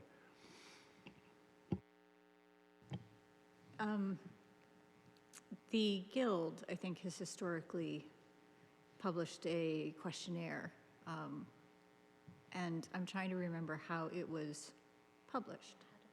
I'm literally blanking on it, but as a school, would they qualify as a school-affiliated group? I would think so, yes, but that gets a little weird because they're also employees of the district, and so, how do we want to think about handling, we're talking very specifically about, say, candidate forums and space, but we also, we've been talking a bit about the published questionnaires and what have we historically done, and what I think Michael's preference is we don't publish any of them. So like how would the Teachers Guild actually publish theirs then? Because they kind of need the district to do it. So so the teachers themselves are impacted by the policies of the district about, not being political in their classroom or promoting a particular candidate. The Guild is independent of the school system, and it's not unusual for unions to prefer a candidate over another. So that's something we also have to be aware of. Just reacting to what you're saying, Heather. Their questionnaire has also traditionally been very neutral. It's more of like, here's the question, here's everybody's answers, and without an opinion being given on any specific individual. But Right, that and gets go ahead. I was just gonna, that gets us back to Michael's thing where we're sort of scrubbing whose questionnaires we'll publish and whose we won't. So not trying to confuse things or throw fire, like, I was just like, it's, they've done it for year over year, and I think people know to go a place to look for it, although now I can't remember where said place is, so maybe no one does know where to go. So it's just, we're talking about, the policy seems to be very sort of focused on forums at the moment, and maybe that's where we want to stay, and we just don't do published paper materials, period. I don't remember the Guild questionnaire ever being sent out by messenger. I'm pretty sure it was Facebook and just distributed that way. And the intent, when I remember I brought this up months ago, or I think it was right after the last election, after watching you two go through it, I think we just need a little guidance from the board and the district, because there were technical issues. It made it very difficult for people to really get a true understanding of what people were saying because we couldn't hear them. I don't think it gave a good idea of, obviously if you can't hear them, you can't make a judgment on who you're going to vote for. And there were some questions that were asked that if somebody was at least maybe advising them, saying, hey, that's not a good, I shouldn't say that's not a good question, but that question's been answered because of a CBA that was just passed. That issue is not really an issue, so maybe find something else to talk about. That was the whole thing, and mostly the technical issues, and also a good area to host, like, well, we obviously wouldn't have this a year ago, but, someplace like this, because there were kind of a mishmash of technology, and there was a lot of outside, air conditioning and all that stuff that just made it really, really hard to do it. And if it could just be a little more organization and maybe maybe an advisor, somebody, like I said, my idea was like someone who's not running that year can say, all right, how about this, how about that, okay, and I can kind of guide you through how it works, and then kind of sit back and say, you guys go at it. But I mean, to put it on each PTO each year, as it's been traditionally, can be difficult because the PTOs change every year. And you may have a great group one year, another group that may not be as interested or may not have a dog in the fight, and just say, yeah, we're going to wing it, or we might not even do it at all. And that process is very, very important to the process of finding the best board member. Voting who you're going to vote for. I mean, there's at least 2 of us on the ballot each year, and sometimes 3, and want to make sure that they get all the information they need in the most efficient manner and the most effective manner. So that was my thought when it came across it, is not to control the process, just to almost act like an advisor, to make sure, all right, this is who you need to contact so we can set up, the podium and the microphones and the online stuff. This is what we need, make sure we put in a facilities use request so we can actually make sure that it's available at that time. Make sure you reach out to the candidates, see if they're available, just little things like that, just to kind of guide them away. And then obviously it would be a disclosure at anything saying, hey, I'm a board member, but I am by no means endorsing any candidate whatsoever throughout this process, just here to facilitate. That was my thought when I went through it. I know there's a lot of legalities involved, but just trying to make it as most effective as possible, because the last few years, I know COVID threw a lot of wrenches into it, but we really want to make it the best possible process, the most effective process we can. And Brian, you make a really good point. This board has never taken a position to support or not support a candidate. The opposite happened in my last school system in Portland, and it creates major friction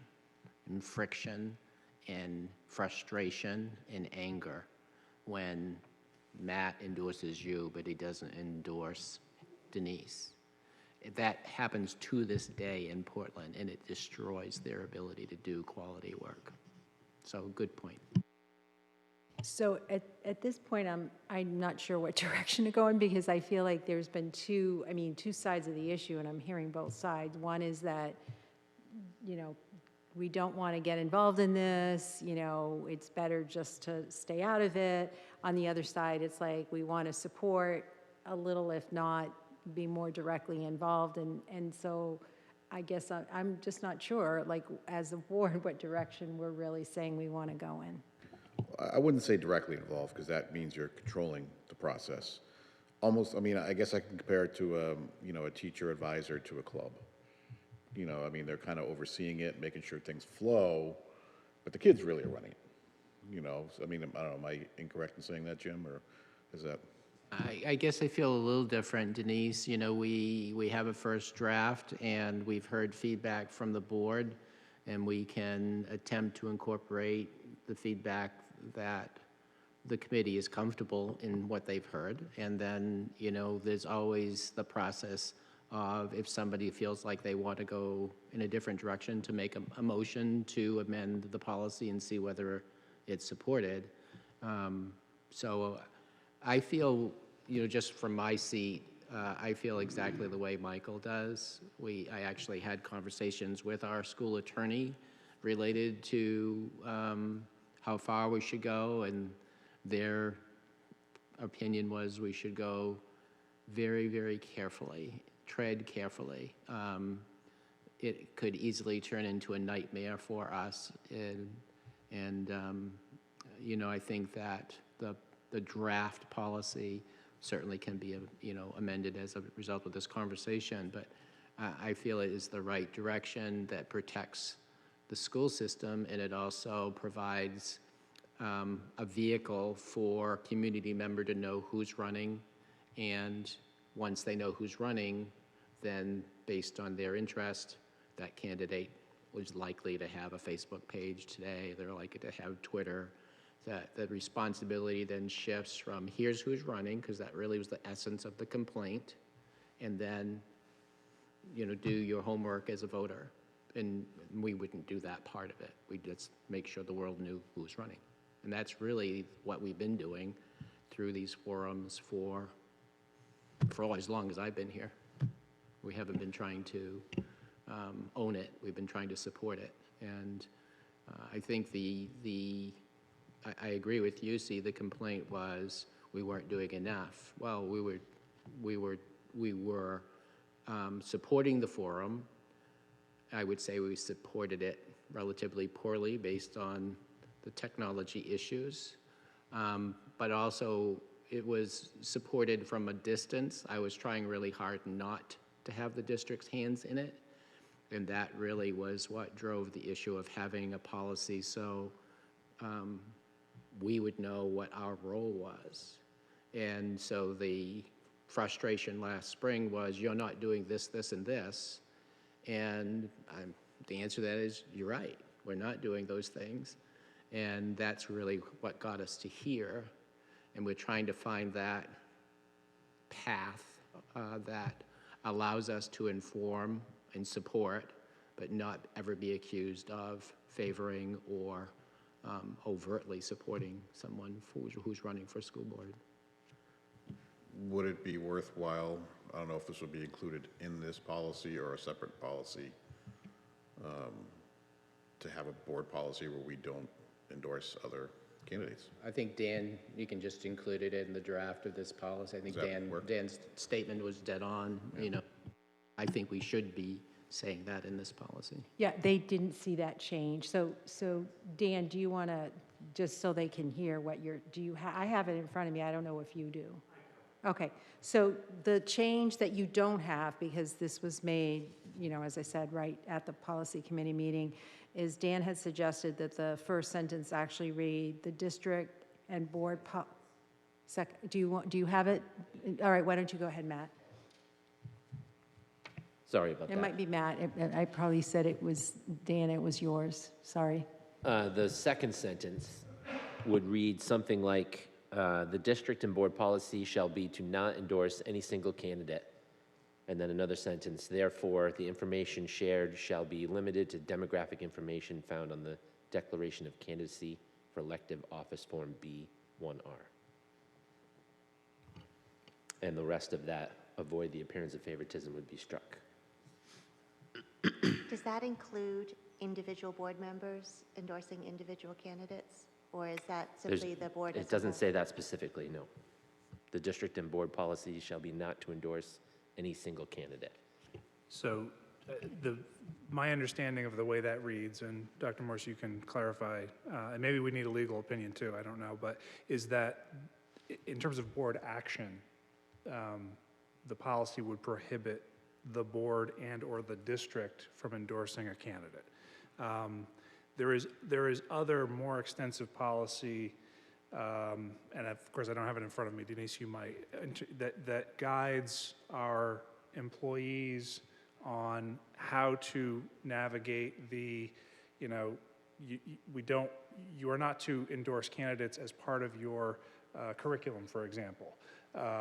You are not to recruit students to, as part of your class to engage in a particular, in a particular political process that's aimed at a particular outcome. But any of us, whether board members, employees of the district, also have personal lives in which we are free to engage in those discussions, endorsements, et cetera. And it's just, that policy helps us navigate the line between, what's appropriate in our personal lives versus what's generally not appropriate in our professional work for the district. That's policy GBI. So we can still put signs on our front yard? Just want to be sure. May I suggest that anything that's produced using district resources be required to include a disclaimer that it does not represent the views of the district then? Is that a reasonable addition to the? We can also address Heather's issue related to making sure that, you know, we're providing support and not just location. So are we comfortable approving or voting on something as a first read, or would you like to take it back to the policy committee? I kind of feel like I think we need to take it back to policy, although I guess I'm getting a little bit nervous time-wise. But I think if we have first read for the first meeting in December, and then second read the second meeting in December, it'll still be, you know, ready for the, obviously, January and so on and so forth. So I think that probably will be okay. We won't, but we're not going to meet, that's right. Policy, I'm just trying to think of when our next policy meeting is. We won't meet again before the next. It'll be the day after the December 7th meeting. Yeah. So we can take a shot at it and circulate it among the committee, Denise, and solicit feedback to see if we've got it where we want it to be, so we can have it for the 7th. Because I think we're mostly there. I think the additions are fairly straightforward. I'm wondering, would it make sense to try and just have a mini policy committee meeting just to review this prior to, you know, maybe prior to the meeting? Would we be? Yeah, we can do that. December 25th is wide open, Denise. I know, it is getting kind of crazy. I understand that, but I feel like we've just been doing a lot of talking, and I'm not sure we can really approve it for first read. I feel like if we do that, we'll end up making a lot of changes before we get to second read. I don't know. So I feel like there should be a way to kind of see what all these changes come up with before we do something. I shouldn't know this, but when do candidates for the March election have to put in their names? I should know this. It's a late January. Oh, it is typically. late January.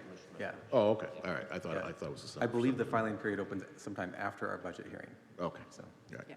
So Denise, we'll try to find a time for the three of you for a one-off. And since I'm not on it, just a plug, not that all questionnaires are uploaded, but just because I understand the difference, the potential for, you know, choosing what questions are asked or seeming to support what questions are asked. But even just a question of, you know, why do you want to run and what would your priorities be? And recognizing that they need to adhere to district policies around hate speech or anything else in answering, I still think would be appropriate. the legal advice we got was we cannot screen anything. We cannot apply any filter to that sort of thing. If we host it, we need to completely put out whatever we get, regardless of content.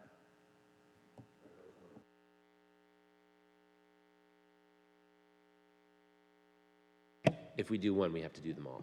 So any answer that we got to any potential question that we put up, we'd have to put it out unfiltered, regardless of what was said. Even if it was an answer that wasn't to that question. Correct.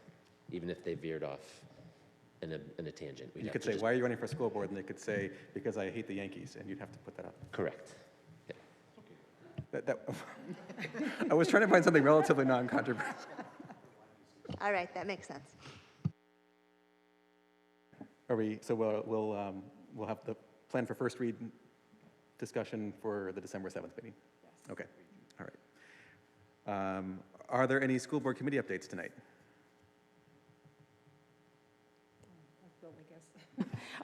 We also took another look at the B policies, but those aren't quite ready yet. So those will come up in December after our next policy committee meeting. And we didn't feel there was any urgency to those policies, so we wanted to take another look at them.